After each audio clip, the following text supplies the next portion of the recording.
പാലക്കാട്ടെ പരാധീനതകൾ അന്വേഷിച്ചിറങ്ങിയതാ. ഈ വണ്ടി ഓടി തളർന്നു. അതെ, ഒറ്റ കാര്യമേ ഉള്ളൂ. ഈ പാലക്കാട് നഗരത്തിൽ അരുണും ഇപ്പോൾ റോഷിപാൽ ഇവരൊക്കെ ഇവിടെ ഉണ്ട്. ഈ പാലക്കാട് നഗരം കേരളത്തിലാണോ എന്ന് പോലും അത്ഭുതപ്പെടുത്തുന്ന തരത്തിൽ വികസന മുരടിപ്പാണ് ഇവിടെ. ഞാനിപ്പോൾ നിങ്ങളുടെ ചാനലിൽ MLA പറയുന്ന കഴിഞ്ഞ MLA പറയുന്ന കുറച്ച് വർത്തമാനങ്ങൾ കേട്ടു. അത് കേട്ടപ്പോൾ ഞാൻ നിങ്ങളെ വിളിക്കാൻ ശ്രമിച്ചത്. എത്ര പ്രയാസകരമായ സാഹചര്യമാണ് ഇവിടെ. ടൗൺ ഹാളിൻ്റെ 13 വർഷമായി MLA, 13.5 വർഷം ഒരു MLA ഇവിടെ ഉണ്ടായിട്ട് എന്തേ അത് ഇവിടെ ഈ വികസനം പൂർത്തീകരിക്കാത്തത്?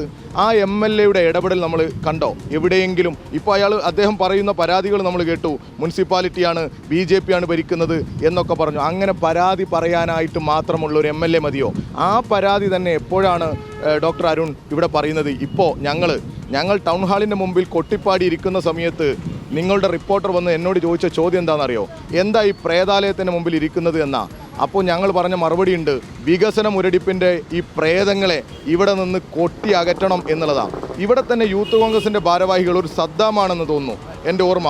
അദ്ദേഹം പറഞ്ഞിരുന്നു മുനിസിപ്പാലിറ്റിക്കെതിരെ ഒരു സമരം ചെയ്യാം എന്ന് ഞങ്ങൾ ചോദിച്ചിട്ട് ഈ MLA സമ്മതിച്ചില്ല എന്ന്. പത്രക്കാരെ കണ്ട് പറഞ്ഞതാ, ഇവിടെ ഓർമ്മയുണ്ട്, നിങ്ങളുടെ റിപ്പോർട്ടറോട് ചോദിച്ചാൽ മതി. അങ്ങനെ പോലും പറഞ്ഞ ഒരു നാടാണിത്.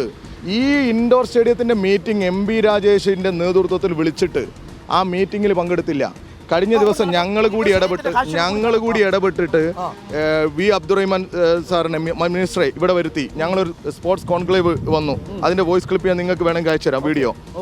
ആ ടർഫിൽ വെച്ച് അദ്ദേഹം പറഞ്ഞ വാക്കുണ്ട്, ഇവിടുത്തെ മുനിസിപ്പൽ സ്റ്റേഡിയം പുല്ല് നിറഞ്ഞു കിടക്കുക.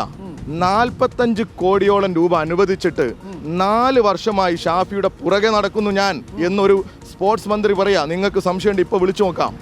4 വർഷമായി ഞാൻ പുറകെ നടക്കുന്നു എന്നിട്ട് അദ്ദേഹം വീണ്ടും പറഞ്ഞു അതെ മുനിസിപ്പൽ സ്റ്റേഡിയം.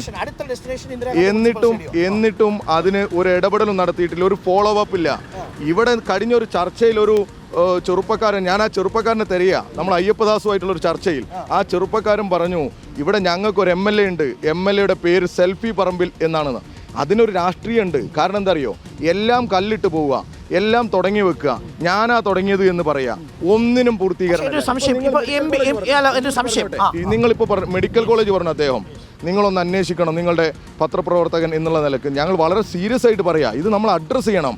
വെറും വാചക കസർത്ത് പോരാ. ഈ മെഡിക്കൽ കോളേജിന്റെ അംഗീകാരം, നാഷണൽ മെഡിക്കൽ കൗൺസിലിന്റെ അംഗീകാരം ഉണ്ടായിരുന്നോ? ഇല്ലായിരുന്നു.